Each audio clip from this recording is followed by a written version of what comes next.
बिस्मिल्लाहिर्रहमानिर्रहीम। Today's topic of discussion is revision of neoplasia. तो neoplasia की प्रीवियस वीडियो के अंदर हमने क्लिनिकल एस्पेक्ट ऑफ न्यूप्लेजिया को कवर कर लिया था, जिसके अंदर हमने क्लिनिकल मैनिफेस्टेशन देखी थी किसी भी ट्यूमर के लोकल हार्मोनल या ह्यूमोरल इफेक्ट को पढ़ा था, कैंसर कैशिक्सिया पढ़ा था, पैरानियोप्लास्टिक सिंड्रोम पढ़ा था। तो आज की इस वीडियो के अंदर हम उससे आगे कवर करने वाले हैं ग्रेडिंग स्टेजिंग भी हमने पढ़ लिया था प्रीवियस वीडियो में, और हमने फ्लो चार्ट से पढ़ा था। अब इस वीडियो में हम इसको रिवाइज करने वाले हैं, क्योंकि ये वाला जो टॉपिक है वो माइनर है। इस टॉपिक के अंदर हम कैंसर की लेबोरेटरी डायग्नोसिस को कवर करने वाले हैं। कैंसर की लैब के अंदर जो डायग्नोसिस होती है इसके बहुत सारे मेथड्स होती है। पहला है हिस्टोलॉजिकल एंड साइटोलॉजिकल मेथड है। इसके बाद जो मेथड होगा वो होगा इम्यूनोहिस्टोकेमिस्ट्री है। नंबर 3 फ्लो साइटोमेट्री है। नंबर 4 सर्कुलेटिंग ट्यूमर सेल्स होती है। नंबर 5 मॉलिक्यूलर डायग्नोस्टिक और साइटोजेनेटिक्स आ जाती है। ठीक है, फिर इसके बाद ये वैसे the future of cancer diagnostic, तो मॉलिक्यूलर प्रोफाइल है ट्यूमर की, और लास्ट में ट्यूमर के कुछ मार्कर्स होते हैं। और ये वाला टेबल सबसे इंपॉर्टेंट टेबल है, क्योंकि एग्जाम में कोई ना कोई एमसीक्यू इस टेबल से आएगा, मैं यकीन से कह रहा हूँ। तो आपने क्या कर देना, वीडियो को लाइक कर देना अभी से, क्योंकि ऐसी क्रूशियल इंफॉर्मेशन वाली वीडियोस आपको कहीं से मिल जाएगी बल्कि। अच्छा, तो लेबोरेटरी डायग्नोसिस ऑफ कैंसर या न्यूप्लेजिया, तो सबसे पहला हिस्टोलॉजिकल एंड साइटोलॉजिकल मेथड। ठीक है, ओके, तो हिस्टोलॉजिकल और साइटोलॉजिकल मेथड, इसके अंदर भी मजीद सब डिवीजन आ जाती है। ओके, जिस तरह अगर आप कह सकते हो कि यहाँ पर एक जो मेन जो हेडिंग लिखी हुई है, एक है साइटोलॉजिक स्मीयर है, फाइन नीडल एस्पायरेशन होता है ट्यूमर का, ठीक है, और बाकी सारी चीज़ें होती है। तो कैंसर का लेबोरेटरी डायग्नोसिस होते हैं, कहते हैं कि जो लेबोरेटरी डायग्नोसिस होते हैं कैंसर के ज़्यादातर केसेस के अंदर डिफिकल्ट नहीं होती। ठीक है, अब बिनाइन और मैलिग्नेंट ट्यूमर के दो ends, hour the middle is a grey zone. अब इसको अगर आप फजूल बात कर रहे हैं, अब हम काम की बातें करते हैं। पहली बात, जो आपने स्पेसिमेन लेना है या सैम्पलिंग अप्रोचेस होती है, उसको उन्होंने 3 में डिवाइड किया हुआ है हिस्टोलॉजिकल और साइटोलॉजिकल मेथड में। पहला एक्सियल एंड बायोप्सी है, दूसरा नीडल एस्पायरेशन और तीसरा साइटोलॉजिकल स्मीयर होती है। ठीक है, तो ये 3 सैम्पलिंग अप्रोचेज आती है जो कि हिस्टोलॉजिकल और साइटोलॉजिकल मेथड के अंदर आती है। नंबर 1 क्या है, excision. Number 2 fine needle expiration. Number 3 cytological smear. ठीक है, तो सबसे पहले स्टार्ट करते हैं एक्ससीएन कोर्स। ठीक है, सर्जिकली एक्ससीएन करना हिस्टोलॉजिकल या साइटोलॉजिकल मेथड के अंदर। ठीक हो गया, तो सबसे पहले क्या है, एक्ससीएन, और दूसरा वर्ड है बायोप्सी होती है। तो कहते हैं कि बाजू कहता होता है कि एक्ससीएन पॉसिबल नहीं होती। तो जो हमने साइट को सिलेक्ट करना है बायोप्सी के लिए, तो अवेयरनेस चाहिए होती है। किस चीज़ की अवेयरनेस चाहिए होती है, कि उसके लिए जो हमारा सबसे बड़ा जो मेन फोकस होगा वो सेंट्रल टिश्यू होगा, जो पेरिफेरी होगा वो रिप्रेजेंटेटिव नहीं होगा। मतलब अगर कोई आपको ये टिश्यू खराब देखने को मिल रहा है, तो उसका जो सेंटर वाला पॉइंट है, इसी को आपने फोकस के तौर पर लेके आना, और उसके सराउंडिंग वाले टिश्यू है उनको आपने कैप्चर नहीं करना बायोप्सी के लिए। और इसके बाद जैसे ही आपने टिश्यू को ऑब्टेन कर लिया, तो उसको आपने किसी फिक्सेटिव के अंदर क्या करना है, इमर्स कर देना। फॉर एग्जाम्पल फॉर्मलिन सोल्यूशन होता है। ठीक है, ओके, फॉर्मलिन सोल्यूशन होता है, ताकि आगे नेक्स्ट टेक्निक होती है, फॉर एग्जाम्पल साइटोजेनेटिक है, फ्लो साइटोमेट्री है, मॉलिक्यूलर डायग्नोस्टिक है, वो परफॉर्म की जा सके। ठीक हो गया, तो ये सब चीज़ें इसमें आपको जो इंपॉर्टेंट चीज़ें वो मैंने बता दी है। अब नेक्स्ट है फाइन नीडल एस्पायरेशन होती है। अब इस टेक्निक में होगा कि इस टेक्निक के अंदर क्या होगा, सेल्स की और फ्लूइड की क्या होगी, एस्पायरेशन होगी, और एस्पायरेशन के लिए जो नीडल इस्तेमाल की जाती है उसका स्मॉल बोर, स्मॉल कैलिबर होता है। ठीक है, और फिर इसके बाद क्या होगी, साइटोलॉजिकल एग्जामिनेशन होगी। ये मेथड किन के लिए इस्तेमाल किया जाता है, उन टिश्यू के लिए जिनको आप रेडिली पाल्पेट कर सकते हैं। फॉर एग्जाम्पल ब्रेस्ट है, थायराइड है, लिम्फ नोड्स है। ठीक है, तो इसके लिए ये एमसीक्यू में आ सकता होता है। ओके, और इसके अलावा अगर हम इमेजिंग से अगर हम हेल्प ले ले, तो ये मेथड लीजन्स को लोकलाइज करने के लिए भी, लीजन्स को विजुलाइज करने के लिए भी इस्तेमाल हो सकता है। स्पेसिफिकली ऐसी लीजन्स होती है जो डीपली पड़ी हुई होती है। For example pelvic lymph node तो नॉर्मली पाल्पेट नहीं होते, लेकिन हम अगर इमेजिंग यूज करते हैं, कोई अगर सिटी स्कैन, एक्सरे वगैरह, तो हम पेल्विक लिम्फ नोड को, पैनक्रियास को भी लोकलाइज कर सकते हैं। फाइन नीडल एस्पायरेशन को अगर कंपेयर करते हैं नीडल बायोप्सी से, तो fine needle aspiration relatively less invasive होती है और ज़्यादा जल्दी परफॉर्म की जा सकती है। और इसके अलावा आपको दूसरे जो सर्जिकल रिस्क होते हैं, सर्जिकल एरर्स होती है, वो भी काफ़ी कम होते हैं, लेकिन यहाँ पर ह्यूमन एरर काफ़ी ज़्यादा आ सकती होती है। तो इसके लिए एक्सपीरियंस हैंड्स चाहिए। ठीक है, लेकिन ये रैपिड होती है, रिलायबल होती है। तीसरा मेथड है साइटोलॉजिकल स्मेयर है, ये भी कैंसर की डिटेक्शन के लिए एक अलग से मेथड आ गया। ठीक है, ओके, अब ये वाली किन के लिए इस्तेमाल होती है, ये वाली इस्तेमाल होती है सर्विक्स के कार्सिनोमा के लिए। नॉर्मली सर्विक्स के कार्सिनोमा के लिए इस्तेमाल होती है, लेकिन ये कहते हैं कि उन कंडीशन के लिए सूटेबल होती है जिसके अंदर ट्यूमर सेल फ्लूइड के अंदर शेड कर जाते हैं या इजीली एसेसेबल होते हैं। 2 कॉमन स्पेसिमेन जो कि ऑब्टेन की जाती है साइटोलॉजिकल स्मीयर के लिए फॉर कैंसर सेल डायग्नोसिस। तो मेनली कौन सी है? 2 नहीं बल्कि types of specimen urine collect कर सकते हैं, सीएसएफ है, प्लूरल इफोइयन है, ब्रोंकियल वाशेस होती है, ये सब वगैरह कर सकते होते हैं। पहली बात आपको पता है कि जो कैंसर सेल है, जो मैलिग्नेंट ट्यूमर है, उनके पास कोहेसिव प्रॉपर्टी काफ़ी कम होती है, फैल जाती होती है और इसके अलावा उनमें एनाप्लेजिया भी होता है, ठीक है? एनाप्लेजिया भी होता है। तो ऐसे सेल जो किसी फ्लूइड के अंदर, सिक्रेशन के अंदर, फॉर एग्जांपल यूरिन है, सीएसएफ है, प्लूरल इफोइयन है, ब्रोंकियल वाशेस है, इसके अंदर शेड हो गए हैं, तो उसको रिकवर करने के बाद हम उसमें देखेंगे कि उसके अंदर क्या साइटोलॉजिकल चेंजेस हैं, एनाप्लेजिया है यानी कोहेसिव प्रॉपर्टी है यानी, बस इन सब चीज़ों को देख लेके डायग्नोसिस हो जाएगी। ओके, तो सिर्फ मेन चीज़ आपको आनी चाहिए इसके अंदर, क्या क्या मेन चीज़ें हैं। सबसे पहले पहला कीवर्ड क्या होगा जो मैंने अंडरलाइन किया, 3 सैम्पलिंग अप्रोचेस होती है, ठीक है? पहला एक्सियन बायोप्सी या नीडल एस्पायरेशन और साइटोलॉजिकल स्मेयर है। आपने पेरिफेरी को रिप्रेजेंटेटिव नहीं बनाना, सेंटर वाला नेक्रोटिक होना चाहिए। इसके अलावा फार्मोलिन में आपने डिप करना है फिक्सेशन के लिए, बाकी दूसरी टेक्निक वगैरह परफॉर्म करानी होती है। Fine needle aspiration in tissue के लिए स्पेसिफिक होता है, साइटोलॉजिकल स्मेयर कार्सिनोमा सर्विक्स के लिए और फ्लूइड्स वाली सिक्रेशन वगैरह के लिए। बाकी कैंसर सेल के अंदर एनाप्लेजिया होता है, लोअर कोहेसिव प्रॉपर्टीज होती है, डिस्प्लास्टिक चेंजेस होती है। ओके, तो ये सब चीज़ें हो जाती हैं। ओके, लेकिन यहाँ पर कुछ ट्यूमर भी लिखे हुए हैं जिनको आप इन टेक्निक से सीधा डिफरेंशिएट नहीं कर सकते, तो ल्यूकेमिया और लिम्फोमा, तो ये लिमिटेशन आ जाती है। इनको सॉल्व करने के लिए क्या यूज़ करते हैं? इम्यूनोहिस्टोकेमिस्ट्री और क्या यूज़ करते हैं? फ्लो साइटोमेट्री यूज़ करते हैं, ठीक है? अगला जो टॉपिक आ रहा है ना वो इम्यूनोहिस्टोकेमिस्ट्री और फ्लो साइटोमेट्री होती है। ये स्पेसिफिक होती है ब्लड वाले के लिए, ब्लड कैंसर, लिम्फोमा और ल्यूकेमिया हो सकता है, ठीक है? अब इम्यूनोहिस्टोकेमिस्ट्री को कवर कर लेती है। इम्यून सिस्टम से रिलेटेड है। हिस्टोलॉजिकल केमिस्ट्री, ठीक है? कोई ना कोई केमिकल या मालिक्यूल्स होगा। अब इसके अंदर क्या होगा कि हम स्पेसिफिक एंटीबॉडीज होगी वो अवेलेबल होगी, वो स्पेसिफिक एंटीबॉडीज को यूज करते हुए हम सेल प्रोडक्ट को आइडेंटिफाई कर देंगे या सेल के मार्कर को आइडेंटिफाई कर देंगे। उस सेल प्रोडक्ट या सेल के मार्कर की आइडेंटिफिकेशन की वजह से जिस जो हमने एंटीबॉडी से की है हम उस कैंसर सेल का पता चला सकते हैं। तो उसकी 3 इंपॉर्टेंट क्लिनिकल एप्लीकेशन है। सबसे पहला ये है कि अनडिफरेंशिएटेड मैलिग्नेंट ट्यूमर। आपको पता है कि जो बिनाइन ट्यूमर होते हैं वो डिफरेंशिएटेड होते हैं, लेकिन जो मैलिग्नेंट होते हैं वो अनडिफरेंशिएटेड होते हैं, तो उनकी कैटेगरी बनाना, कैटेगराइजेशन करना, इसके अलावा मेटास्टैटिक ट्यूमर के जो ओरिजिन है उसकी साइट को डिटरमिन करना, इसके अलावा कुछ ऐसे मॉलिक्यूल जिनकी प्रोग्नोस्टिक और थेरापेटिक सिग्निफिकेंस होती है उसको भी डिटेक्ट करना। अब वन बाय वन इनकी हेडिंग को कवर करते हैं। सबसे पहले अनडिफरेंशिएटेड मैलिग्नेंट ट्यूमर को कैटेगराइज करना। बहुत सारे केसेस के अंदर जो मैलिग्नेंट ट्यूमर्स होते हैं, ठीक है, नॉर्मली ऐसा होता है कि इनकी डिफरेंशिएशन नहीं होती मैलिग्नेंट ट्यूमर की, ठीक हो गया? मैलिग्नेंट ट्यूमर एनाप्लेजिया होता है, ठीक है? एनाप्लेजिया वाला वर्ड होता है, ठीक है? तो बहुत सारे मैलिग्नेंट ट्यूमर के जो सेल्स होते हैं वो आपस में एक दूसरे से रिजेंबल कर रहे होते हैं, लेकिन इनमें आपस में कोई लिमिटेड डिफरेंशिएशन होती है, इनकी डिफरेंशिएशन कंप्लीट नहीं होती बल्कि पुअर होती है, ठीक है? तो इन ट्यूमर को अगर आप हीमाटॉक्सिलिन इओसिन डाई के पर लगाए, स्टेनिंग करें, HE staining, haematoxylin eosin staining, तो आपको कुछ भी पता नहीं चलना। For example carcinoma, lymphoma, melanoma, sarcoma बिल्कुल सिमिलर नजर आएंगे, ठीक है? क्योंकि पहली बात कि इनके अंदर डिफरेंशिएशन होती नहीं है। जैसे कार्सिनोमा एपिथेलियल का होता है तो उनको एपिथेलियल जैसा लगना चाहिए था, लेकिन आपको कार्सिनोमा, लिम्फोमा, मेलानोमा, सार्कोमा बिल्कुल एक जैसे देखने को मिलेगा, क्योंकि सबके अंदर, इन चारों के अंदर कोई डिफरेंशिएशन नहीं होनी, ठीक है?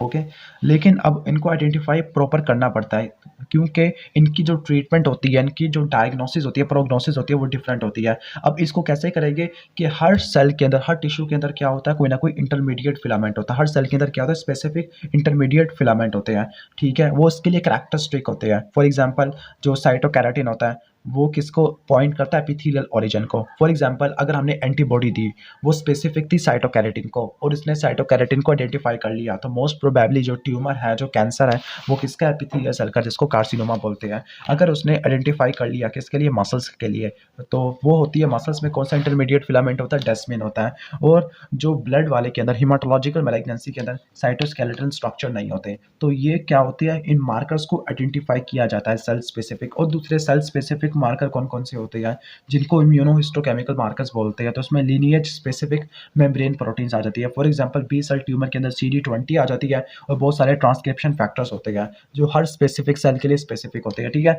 अब नंबर 2 क्या होगा? Determination of site of origin of metastatic, क्योंकि आपको पता है कि जो मैलिग्नेंट ट्यूमर होते हैं वो मेटास्टाइज करते हैं, यहाँ पे होगे तो यहाँ पे पहुंच जाएंगे, यहाँ पे होगे तो यहाँ पे पहुंच जाएंगे, तो एग्जैक्टली पता चलाना कि कहाँ से निकले थे, ठीक है?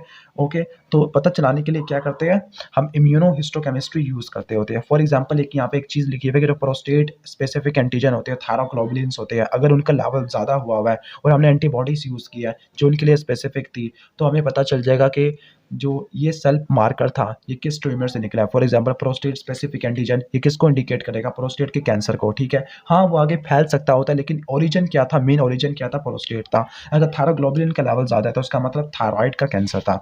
तीसरा इसकी सिग्निफिकेंस होगी कैसे मॉलिक्यूल को डिटेक्ट करना जिनके प्रोग्नोस्टिक या थेरापेटिक सिग्निफिकेंस होती है। फॉर एग्जांपल कि अगर हम इम्यूनोहिस्टोकेमिस्ट्री करते हैं और इसके अंदर हम हार्मोन को डिटेक्ट करते हैं, ठीक है, हार्मोन के रिसेप्टर्स होते हैं for example breast cancer cell के ऊपर, तो ये प्रोग्नोस्टिक और थेरापेटिक वैल्यूज होती है। किस तरह से कि हमें पता चल जाएगा कि ये रिसेप्टर पॉजिटिव ट्यूमर है या रिसेप्टर नेगेटिव ट्यूमर है। रिसेप्टर पॉजिटिव का मतलब है कि अगर हम एस्ट्रोजन को बढ़ाते हैं, कंसंट्रेशन को बढ़ाते हैं और एस्ट्रोजन रिसेप्टर को स्टिमुलेट करवाती है तो ये ब्रेस्ट कैंसर या एंडोमेट्रियल कैंसर प्रोपेगेट हो जाता है, ठीक है। तो ये रिसेप्टर पॉजिटिव होता है। इन जनरली बात करें तो receptor positive breast cancer cell का प्रोग्नोसिस ज़्यादा अच्छा होता है। प्रोग्नोसिस क्या होती है, आउटकम या क्या होता है, किसी भी डिजीज़ का प्रोग्रेशन को बताती है प्रोग्नोसिस, ठीक है, ओके। तो रिसेप्टर पॉजिटिव वाला नॉर्मली इसका प्रोग्नोसिस ज़्यादा अच्छा होता है, ठीक है। इसको कैसे पता चलाती है कि जो ऑन्कोजीन्स होते हैं फॉर एग्जांपल ERBB2, ठीक है, इसका ये क्या ऑन्कोजीन की प्रोडक्ट होती है, प्रोटीन प्रोडक्ट, उसको डिटेक्ट करोगे इम्यूनोहिस्टोकेमिस्ट्री के ज़रिए, ठीक हो गया, इम्यूनोहिस्टोकेमिस्ट्री के ज़रिए। तो आपने यहाँ पे एक बात नोट करनी है कि जो ब्रेस्ट कैंसर है और ब्रेस्ट कैंसर में इम्यूनोहिस्टोकेमिस्ट्री की है, अगर वो इम्यूनोहिस्टोकेमिस्ट्री की स्टेनिंग अच्छी है, प्रोटीन प्रोडक्ट ऑफ ERBB2, इसकी ERBB2 की प्रोटीन प्रोडक्ट क्या होती है, ऑन्कोप्रोटीन होती है HER2, अगर अच्छी खासी स्टेनिंग देखने को मिल रही है तो उसका मतलब क्या, प्रोग्नोसिस क्या काफ़ी पुअर है, ठीक है, प्रोग्नोसिस क्या काफ़ी पुअर है, मतलब इसका अगर रिकवरी होने के चांसेस काफ़ी ज़्यादा खराब होता है, ठीक है। बट आर एमिनेबल, मतलब ये कंट्रोल हो सकते हैं एंटीबॉडीज से, ऐसी एंटीबॉडीज जो HER2 के रिसेप्टर को ब्लॉक कर देगी। तो प्रोग्नोस्टिक और थेरापेटिक सिग्निफिकेंस दोनों होगी है। फॉर एग्जांपल अगर स्टेनिंग अच्छे से हो रही है तो प्रोग्नोस्टिक वैल्यू कम है लेकिन थेरापेटिक वैल्यू काफ़ी अच्छी है, क्योंकि अगर हम ऐसी एंटीबॉडी को यूज़ करते हैं जो HER2 को ब्लॉक कर देती है तो वो क्या कर देगी, वो इस कैंसर की प्रोलिफरेशन को भी कम से कम कर देगी। इसके अलावा हम फिश वगैरह भी परफॉर्म कर सकते हैं जिसको बोलते हैं फ्लोरेसेंस इन सिटू हाइब्रिडाइजेशन, ठीक है, ये भी परफॉर्म कर सकते हैं।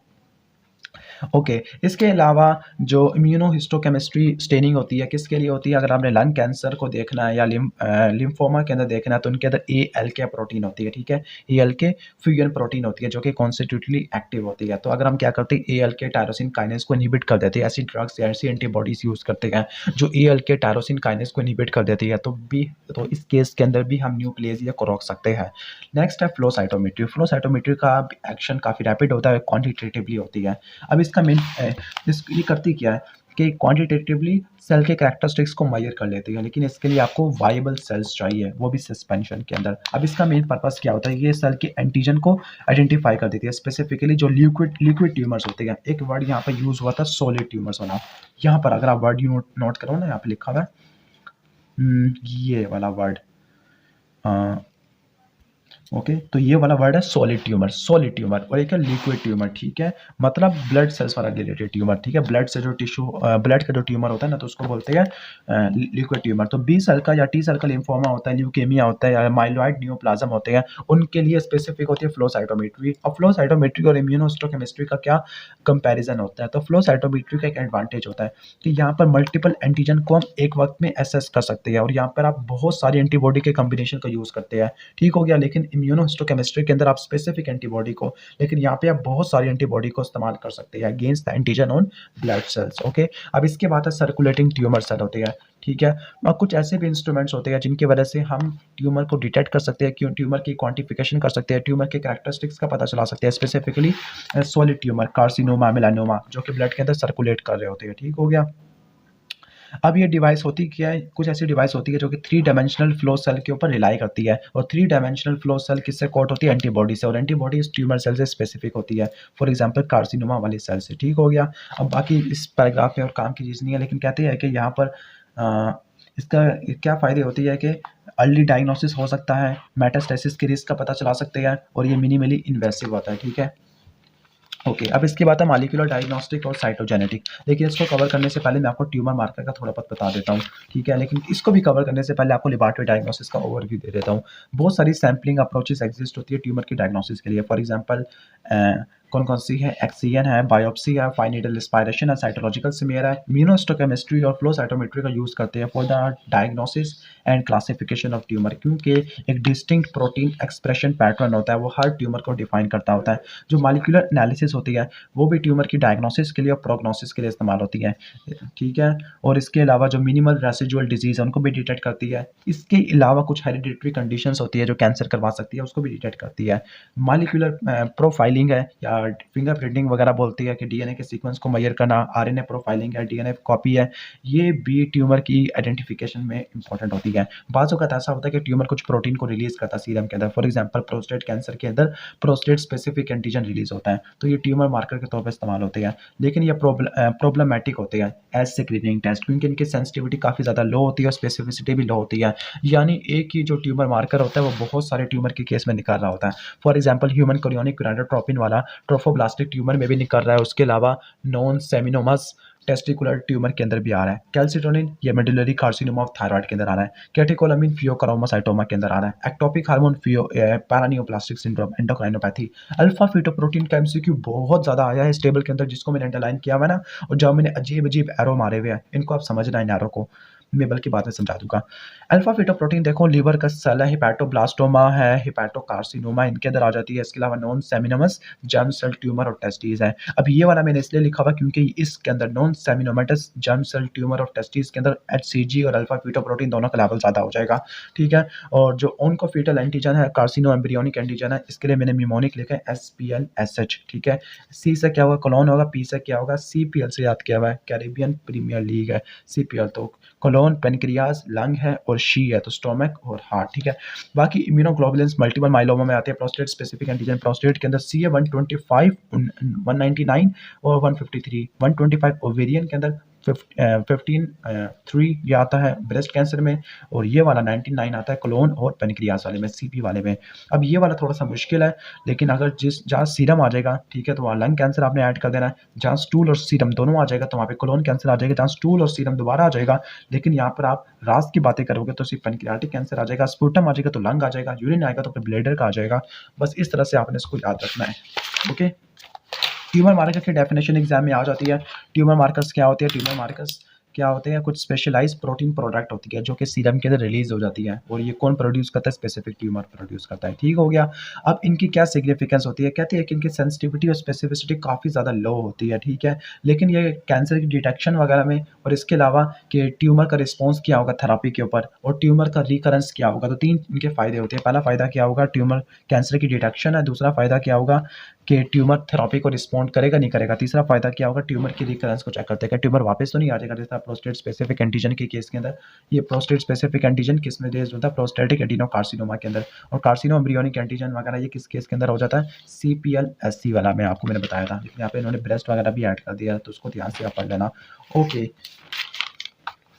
अब नेक्स्ट हम मॉलिक्यूलर डायग्नोस्टिक और साइटोजेनेटिक्स, क्योंकि इसी वीडियो के अंदर हम सारा कवर करते हैं कि लेबॉरेटरी डायग्नोस्टिक्स ऐसा ना हो कि छोटी-छोटी वीडियोज़ के लिए हमें पार्ट्स बनाने पड़े।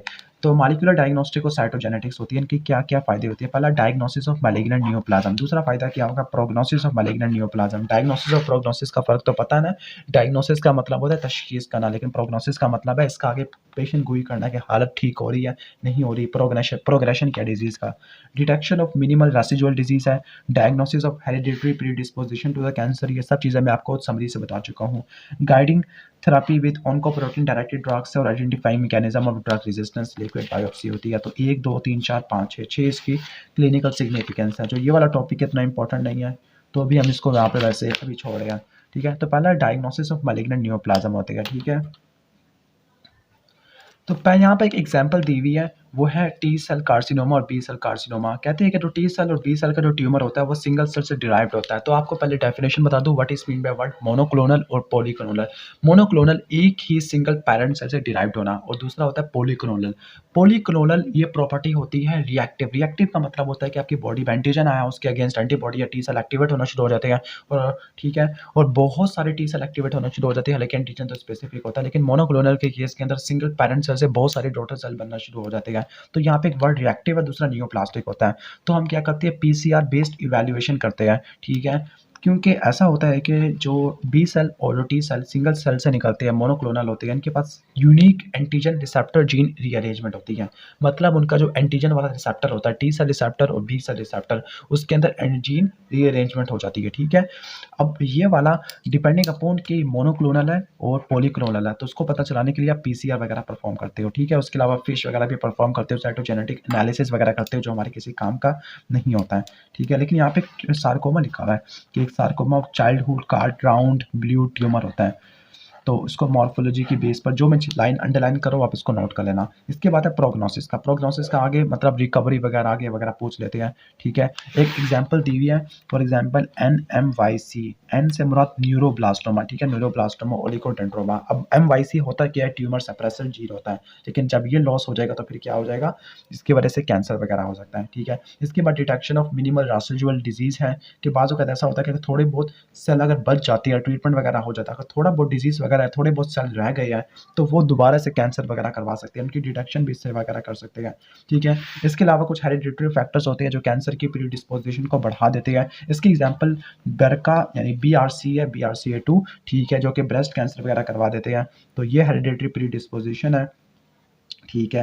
और इसके अलावा कुछ ऑन्कोप्रोटीन डायरेक्टेड ड्रग्स होती है, BCR के अगेंस्ट होती है, EL के BREF के अगेंस्ट होती है। और इसके अलावा ड्रग के रेजिस्टेंस, स्पेसिफिकली जो कीमोथेरेपी ड्रग्स के रेजिस्टेंस है, वो भी पता चला सकते हैं। अब इस पैराग्राफ में से आता वाता कुछ भी नहीं है एग्जाम के अंदर, लेकिन आपको मैं मशवरा दे रहा हूँ कि जो चीज़ मैंने यहाँ पे हाईलाइट किया सिर्फ उसी को आप नोट कर लेना, ठीक है। ये टॉपिक बहुत ज़्यादा बोरिंग है, इसमें ज़्यादा टाइम नहीं लगाना, लेकिन ट्यूमर मार्कर अच्छे तरीके से कर लेना, इम्यूनोहिस्टोकेमिस्ट्री कर लेना, ये वाला टॉपिक पढ़ लेना, जिस हिसाब से मैं आपको बता रहा हूँ उस हिसाब से कर लेना, और उसकी समरी वगैरह को तो ज़रूर कर लेना। ओके, और वीडियो अच्छी लगी हो, गाइडेंस अच्छी लगी हो तो उसको लाइक कर देना, चैनल पर आएंगे तो सब्सक्राइब करके ही जाना। Thanks for watching this video.